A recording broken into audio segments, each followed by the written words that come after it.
ಏನ್ ಮಾಡ್ರಣ ನಮ್ಮ ಇಲಾಖೆ ಇಲಾಖೆಯ ಸಹಯೋಗದೊಂದಿಗೆ ಈಗಾಗಲೇ 31 ಸಿಬ್ಬಂದಿಗಳನ್ನ ರಿಕ್ರೂಟ್ ಮಾಡಿದ್ರು. ಸೊ ಈಗ ಟ್ರೈನಿಂಗ್ ನಡೀತಾ ಇದೆ. ಸೊ ಬಹಳಷ್ಟು ಮಹತ್ವಾಕಾಂಕ್ಷೆಯನ್ನು ಇಟ್ಟುಕೊಂಡು ಈ ಅಕ್ಕಪಡೆಯನ್ನು ಮಾಡ್ತಾ ಇದ್ದೀವಿ. ಮತ್ತು ಕ್ಯಾಬಿನೆಟ್ನಲ್ಲಿ ಕೂಡ ಬಹಳಷ್ಟು ಚೆನ್ನಾಗಿ ಯಾವ ರೀತಿ ಇದು ಅನುಕೂಲ ಆಗುತ್ತೆ ಅನ್ನೋದ್ರ ಬಗ್ಗೆ ಚರ್ಚೆ ಆಗಿದೆ. ಸೊ ಸಮಾಜದಲ್ಲಿ ಬ್ಯಾಡ್ ಎಲಿಮೆಂಟ್ಸ್ ಯಾಕಂದ್ರೆ ಪ್ರಿವೆನ್ಷನ್ ಮಾಡೋದು ಆನ್ಲೈನ್ ಆಗಿರ್ಬೋದು, ಸೋಷಿಯಲ್ ಮೀಡಿಯಾದಿಂದ ಆಗಿರ್ಬೋದು, ಅಥವಾ ಬಹಳಷ್ಟು ಹುಡುಗರು ಹುಡುಗಿಯರನ್ನ ಫಾಲೋ ಮಾಡೋದಿರುತ್ತೆ ಬಸ್ ಸ್ಟ್ಯಾಂಡ್ಗಳಲ್ಲಿ, ದೇವಸ್ಥಾನದಲ್ಲಿ, ಗಾರ್ಡನ್ನಲ್ಲಿ, ಮಾಲ್ ಹತ್ರ. ಸೊ ಎಲ್ಲ ಕಡೆ ಅಕ್ಕಪಡೆ ಸುತ್ತಾಗ್ತಾ ಇರ್ತಾರೆ. ಅದ್ರ ಜೊತೆಯಲ್ಲಿ ಸ್ಕೂಲ್ ಕಾಲೇಜ್ಗೆ ಹೋಗಿ ಎಜುಕೇಟ್ ಮಾಡೋದನ್ನ ಕೂಡ ಮಾಡ್ತಾರೆ. ಭಾಳಷ್ಟು ದಿನದಿಂದ ಒಬ್ಬ ಹುಡುಗಿನ ಬಿಡಿಸ್ತಾ ಇರ್ತಾರೆ. ಹುಡುಗಿ ಮರ್ಯಾದೆ ಅಥವಾ ಪೊಲೀಸ್ ಸ್ಟೇಷನ್ಗೆ ಹೋಗೋದು ಅಂತಂದ್ರೆ ಒಂಥರ ಹಳ್ಳಿಗಳಲ್ಲಿ ನಮ್ಮ ಕಡೆ ಎಲ್ಲ ಒಂಥರ ಭಯ ಪಡ್ತಾರೆ. ಮರ್ಯಾದೆ ಏನಾಗ್ಬೇಕಪ್ಪ ಪೊಲೀಸ್ ಸ್ಟೇಷನ್ಗೆ ಹೋದ್ರೆ ಅಂತ.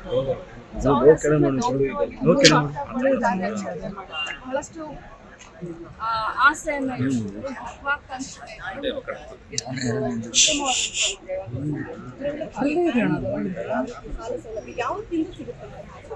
ನಾನು ಮುಂಚೆನೆ ಹೇಳಿದ ಹಾಗೆ 6 ತಿಂಗಳು ಅವರು ಪ್ರತಿ ತಿಂಗಳು 200 ರೂಪಾಯಿ ತಮ್ಮ ಸೇವಿಂಗ್ ಅಕೌಂಟ್ನಲ್ಲಿ 200 ರೂಪಾಯಿಯನ್ನು ಇಡಬೇಕಾಗುತ್ತೆ. ಇದು ನಿರಂತರ, ಬರೀ 6 ತಿಂಗಳಷ್ಟೇ ಇಡೋದಿಲ್ಲ.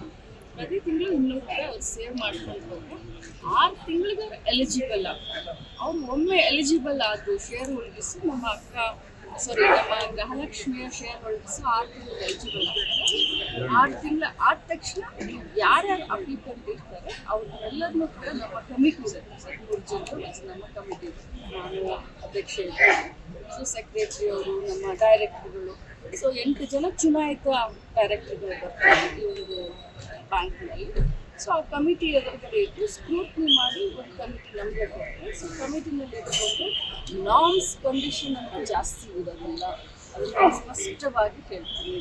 ಯಾಕಂತಂದ್ರೆ ಹೀಗಾಗಬಾರ್ದು, ನಾಳೆ ಜನರಿಗೆ ನೀವು ಈ ಡಾಕ್ಯುಮೆಂಟ್ಸ್ ಇಲ್ಲ, ನಿಮ್ಮದು ಆಗಿಲ್ಲ ಅಂತಂದರೆ ಮಹಿಳೆಯರಿಗೆ ಅನುಕೂಲ ಆಗಲಿ ಅನ್ನೋ ದೃಷ್ಟಿಯಿಂದ ಕಡಿಮೆ ಬಡ್ಡಿ ದರದಲ್ಲಿ ಕೊಡಬೇಕು ಅಂತ ಮಾಡ್ತಾ ಇದ್ದೀವಿ. ಭಾಳಷ್ಟು ಸ್ಟ್ರಿಕ್ಟ್ ಆಗಿ ನಾವೇನು ಡಾಕ್ಯುಮೆಂಟ್ಸ್ ಆಗಲಿ ಮಾಡಲ್ಲ, ಅವರಿಗೆ ಸಹಾಯ ಆಗೋ ರೀತಿ ಮಾಡ್ತೀವಿ. ಜೊತೆಗೆ ಎಲ್ಲ ಮೆಂಬರ್ಗಳಿಗೂ ಕೂಡ ಆರೋಗ್ಯ ವಿಮೆಯನ್ನು ಮಾಡಿಸೋದಕ್ಕೆ ಒಂದು ದೊಡ್ಡ ಸಾಹಸಿಕೆ.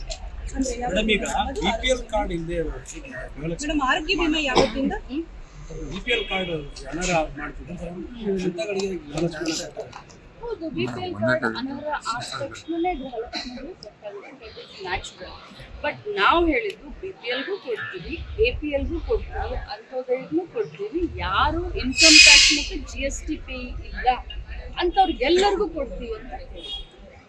ಬರೀ BPL ಅಷ್ಟೇ ಹೇಳಲ್ಲ, ನಾವು APLಗೂ ಕೊಡ್ತೇವೆ. ಆದರೆ ಈಗ ಏನು ಹೊಸದಾಗಿ ಸ್ಕ್ರೂಟ್ನಿ ಮಾಡಿ ಏನು BPLನ ಕಟ್ ಮಾಡ್ತಾ ಇದ್ದಾರೆ, ಆ ಲಿಸ್ಟು ಅವ್ರು ನಮಗೆ ಹೋಲ್ಡ್ ಆಗಿದೆ. BPL ಇಲ್ಲ, ನನಗದ್ರ ಬಗ್ಗೆ ಗೊತ್ತಿಲ್ಲ. ನೀವು ಹೇಳಿದಕ್ಕೆ ಆ ಉತ್ತರ ಕೊಡ್ತಾ ಇದ್ದೀನಿ. ಆ ರೀತಿ ಏನಾದರೂ ಆದರೆ ನಾಳೆ ಅವರು ಮಾತ್ರ ಸಮಸ್ಯೆ ಆಗುತ್ತೆ, ಟ್ಯಾಕ್ಸ್ ಕಟ್ಟೋರು ಮಾತ್ರ ಸಮಸ್ಯೆ ಆಗುತ್ತೆ. ಬಟ್ ನಾವು ಆಹಾರ ಇಲಾಖೆಯಿಂದ ನಾವು ಡಾಟಾ ತೆಗೆದುಕೊಂಡಿರೋದು, ರೇಷನ್ ಕಾರ್ಡ್ ಡಾಟಾ ತೆಗೆದುಕೊಂಡಿರೋದು ಆಹಾರ ಇಲಾಖೆಯಿಂದ. ಅವರು ಫ್ರೆಶ್ ಆಗಿ ಡಾಟಾ ಕೊಟ್ಟು ಡಿಲೀಟ್ ಅದರಲ್ಲಿ ಆಗಿದ್ರೆ ಮನೆ ಯಜಮಾನ್ತಿ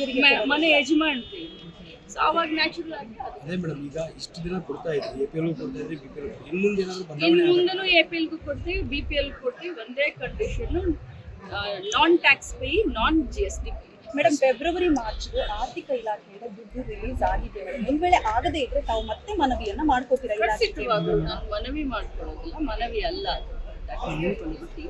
ಖಂಡಿತವಾಗ್ಲೂ ಫೆಬ್ರವರಿ ಮಾರ್ಚ್ ಮಾನ್ಯ ಮುಖ್ಯಮಂತ್ರಿಗಳು ಕೂಡ ಸದನದಲ್ಲಿ ಕೊಟ್ಟಿದ್ದಾರೆ.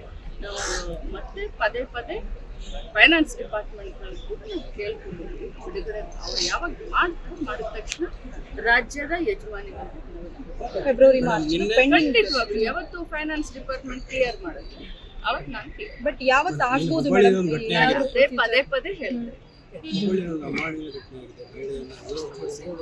ಅಲ್ಲೇ ಮಾಡಿ ಇದನ್ನ ಹೇಗೆ ನೋಡ್ತೀವಿ?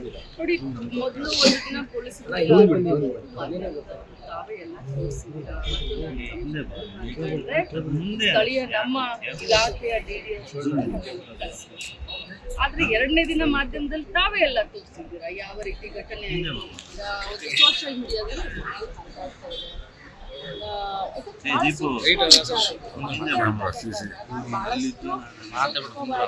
ಸಂವೇದನಶೀಲ ಆಗಿ ನಾನು ಮಾತನಾಡ್ಬೇಕು. ಒಂದೇ ಮಾತು, ಯಾರದೇ ತಪ್ಪು